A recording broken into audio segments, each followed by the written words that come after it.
नमस्कार विद्यार्थियों, हिंदी माध्यम कक्षा 9 विषय सामाजिक विज्ञान पाठ 15 जल परिवाह अपवाह। तो यहाँ पे हमें जो है जल परिवाह के विषय में बताया है। किसी भी क्षेत्र की नदी प्रणाली का जो है अध्ययन करने के लिए जल परिवाह शब्द का प्रयोग किया जाता है। भारत के भूपृष्ठ का नक्शा देखें तो आपको ज्ञात होगा कि एक मुख्य नदी और उसकी सहायक नदियां जो है अलग अलग दिशाओं में आकर मिलती है। इन नदियों का जल जो है किसी झील, समुद्र या मरुस्थल में मिलता है। इस तरह एक नदी तंत्र द्वारा जो है उसका प्रवाह जिस क्षेत्र में से बहता है उसे जो है नदी बेसिन कहते हैं। जब कोई पर्वत या उच्च प्रदेश जो है नदियों के जल परिवाह को एक दूसरे से अलग करते हैं तब उसे जल विभाजक कहते है। तो यहाँ पे हमें बताया है कि एक जो यहाँ पे मुख्य नदी होती है और उसकी सहायक नदियाँ जो है अलग अलग दिशाओं से आकर मिलती है। तो इन नदियों का जल जो है पानी किसी भी जहाँ पे जो समुद्र, मरुस्थल और झील वगैरह में मिलता है तो जो इस तरह से एक नदी तंत्र द्वारा जो है उसका प्रवाह जिस क्षेत्र में बहता है उसे नदी बेसिन कहते हैं। और जब कोई पर्वत या उच्च प्रदेश नदियों को जो है जल परिवाह में एक दूसरे से अलग करते हैं तो उसे जो है जल विभाजक कहते हैं। तो यहाँ पे आपको जो है जल विभाजक का चित्र बताया गया है। इतना जानिए, विश्व में सबसे जो है विशाल नदी बेसिन अमेजन का है और भारत के सबसे विशाल नदी जो है बेसिन गंगा नदी का है। तो यहाँ पे हमें बताया कि विश्व की जो सबसे बेसिन बड़ी नदी जो है अमेजन है और जो भारत की है वह बेसिन जो है गंगा नदी का है। भारत का जल परिवाह। भारत के जल परिवाह की रचना भौगोलिक आधार पर की जाती है। उसी आधार पर जो है भारत की नदियों को दो विभागों में बांटा गया है। पहला है हिमालय की नदियाँ और दूसरा है प्रायद्वीपीय नदियाँ। तो यहाँ पे हमें बताया कि भारत की जल परिवाह की रचना जो है भौगोलिक आधार पर की जाती है और उसी आधार पर जो है भारत की नदियों को जो है दो विभागों में बांटा गया है, जिसमें पहला है हिमालय की नदियाँ, दूसरा है प्रायद्वीपीय नदियाँ। प्राकृतिक रचना की जो है विशेषता के कारण भारत की नदियों को जो है दो भागों में विभाजित किया गया है। इसका कारण हिमालय की नदियों और प्रायद्वीपीय नदियों में जो है विशेष अंतर हमें देखने को मिलता है।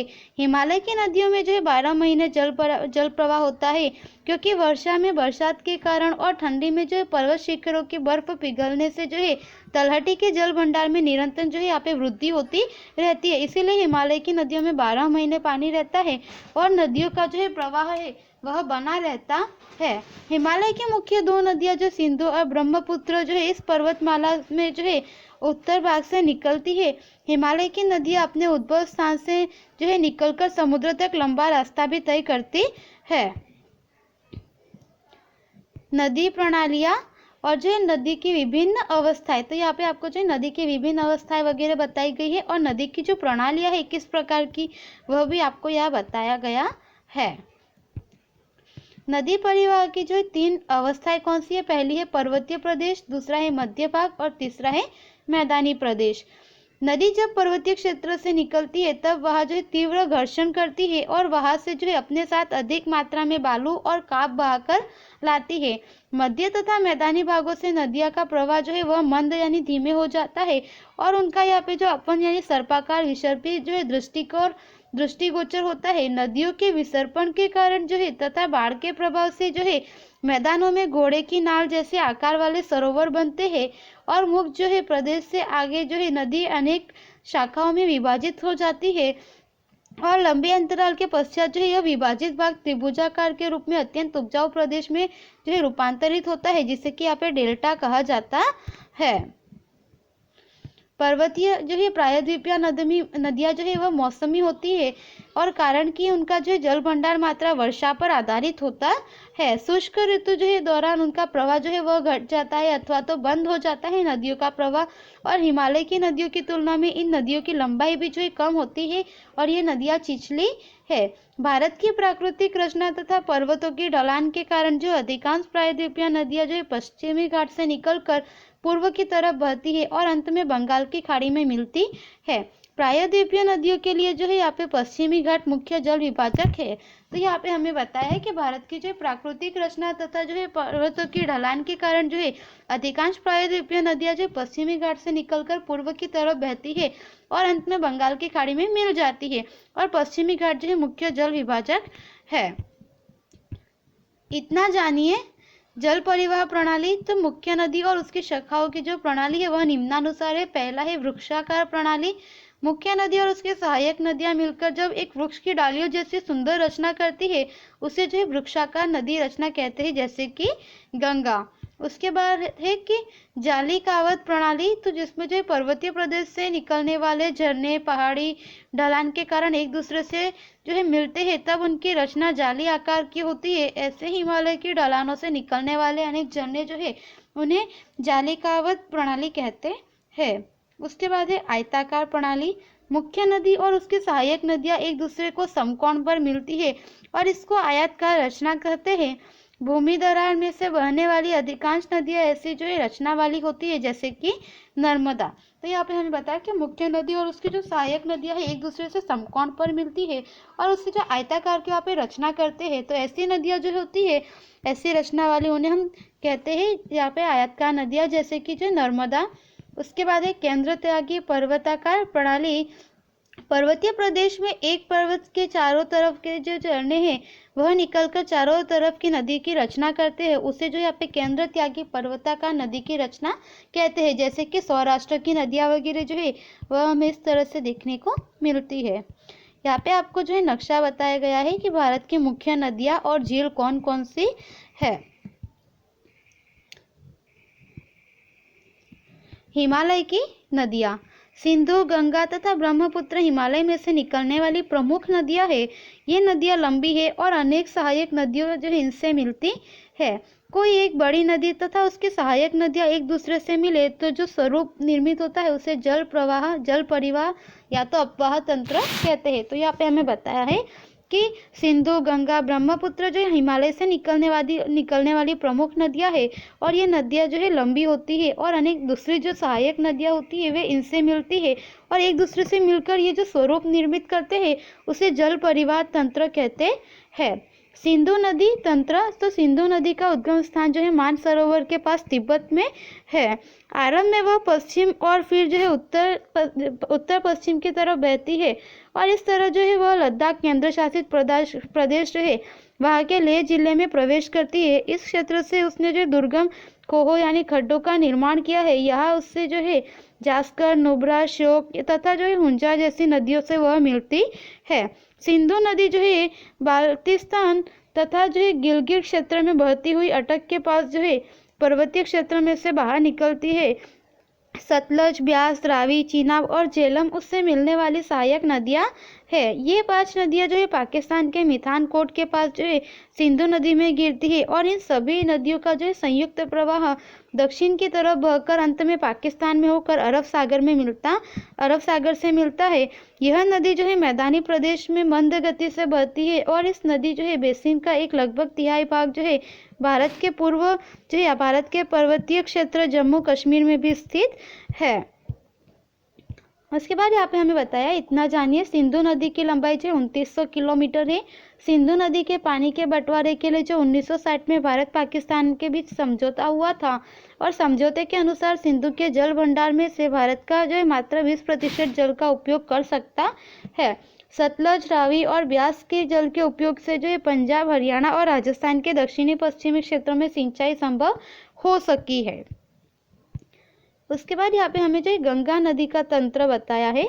तो हिमालय के जो है गंगोत्री से निकलने वाली भगीरथी और अलकनंदा देवप्रयाग उत्तराखंड में एक दूसरे से मिलती है और पर्वतीय प्रदेश में निकलकर गंगा हरिद्वार के पास मैदान में प्रवेश करती है।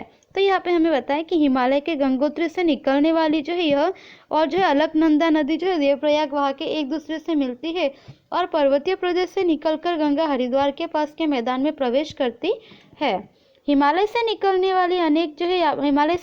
वाली नदियाँ जो है गंगा से मिलती है और जिसमें जो है यहाँ पे यमुना और जो है जैसे कि यमुना, घाघरा, गंडक तथा कोसी मुख्य नदियाँ है।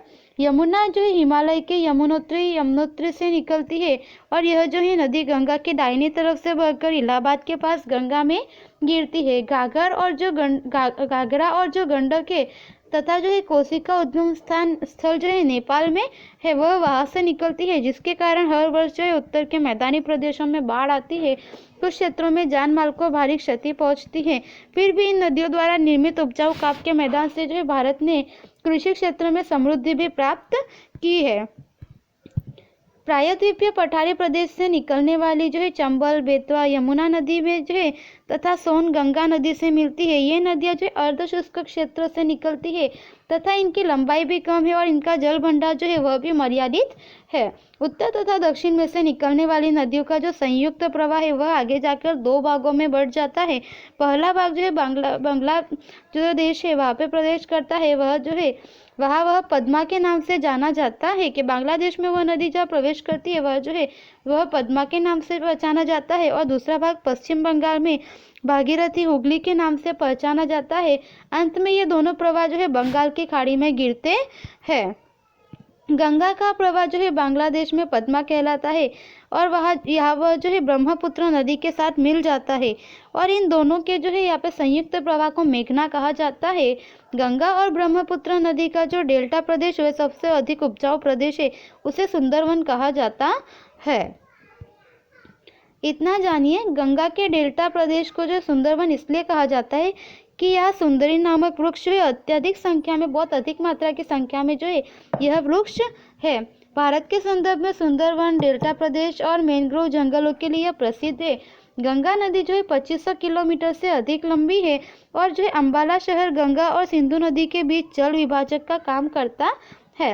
अंबाला में जो है अंबाला से सुंदरवन तक की लंबाई जो है लगभग 1800 किलोमीटर की है, परंतु यहाँ से हल्का सा ढाल है। अंबाला समुद्र की सतह से जो 300 मीटर की ऊंचाई पर है और सुंदरवन जो है समुद्र सतह के निकट है। इस गणना को ध्यान में रखकर जो है सोचे कि प्रत्येक 6 किलोमीटर पर जो है 1 मीटर ढलान कम होती है, इसलिए इस नदी की जो है विसर्पण अधिक दिखाई देता है। उसके बाद हमें बताया है कि ब्रह्मपुत्र नदी तंत्र। ब्रह्मपुत्र नदी जो है तिब्बत में मानसरोवर के पूर्व की ओर से जो है तथा सिंधु और सतलज के मूल के निकट से जो है निकलती है और उसके प्रवाह की लंबाई का जो अधिकांश भाग है वह भारत के बाहर ही है। यह नदी हिमालय श्रेणी के जो है समांतर पूर्व में बहती है। नामचा बरवा शिखर के पास जो है यू आकार में मुड़कर यह भारत के अरुणाचल प्रदेश में प्रवेश करती है और यह वह जो है दिहांग नाम से पहचानी जाती है। दिहांग, लोहित और केनुला आदि जो है सहायक नदियां मिलकर असम में ब्रह्मपुत्र के नाम से पहचानी जाती है। ब्रह्मपुत्र नदी एकमात्र जो है पुरुषवाचक नाम वाली नदी है जिसकी लंबाई लगभग जो है 2900 किलोमीटर है। ब्रह्मपुत्र नदी को जो है तिब्बत में सांगपो और बांग्लादेश में जो है जमुना कहा जाता है। ब्रह्मपुत्र के समग्र प्रवाह में जो है माजुली नामक एक नदीय जो द्वीप है वह जो है विश्व में सबसे बड़ा है। तिब्बत में से इस नदी के काप का जो अनुपात कम होता है और भारत में जो यह नदी अधिक वर्षा वाले प्रदेशों से गुजरती है, इसीलिए जो है यहाँ से जल भंडार और काप की मात्रा में भी जो है वृद्धि होती है। असम में कई सहायक नदियां इससे मिलती है। इस तरह जो है ब्रह्मपुत्र नदी गुम्फित स्वरूप में बहती है। प्रतिवर्ष जो है वर्षा ऋतु में इस नदी के जल भंडार में अत्यधिक मात्रा में वृद्धि होती है। परिणाम स्वरूप असम और बांग्लादेश में जो है बार बार बाढ़ आने से जो है यहाँ पे भारी विनाश होता है। उत्तरी भारत के दूसरी नदियों की अपेक्षा इस नदी में जो है विरोधाभास देखने को मिलता है। असम में वर्षा ऋतु के समय जो पड़ने वाली बरसात के कारण यहाँ निक्षेपण अधिक होता है। इस नदी में रेत की मात्रा बढ़ने से जो है उसकी सतह ऊंची होती रहती है, जिससे इस नदी के प्रवाह में जो है बार बार यहाँ पे जो है मार्ग परिवर्तन होता रहता है। तो यहाँ पे हमें बताया कि प्रतिवर्ष वर्षा ऋतु में जो है यहाँ पे जल भंडार में अत्यधिक मात्रा में वृद्धि होती है, जिसके परिणाम स्वरूप जो है असम और बांग्लादेश में जो है बार बार यहाँ पे बाढ़ आने की वजह से भारी मात्रा में विनाश होता है। और उत्तर भारत की नदियों से जो है इस नदी की अपेक्षा में उत्तर भारत की नदियों जो है दूसरी नदियों की अपेक्षा इस नदी में हमें विरोधाभास भी ज़्यादा देखने को मिलता है।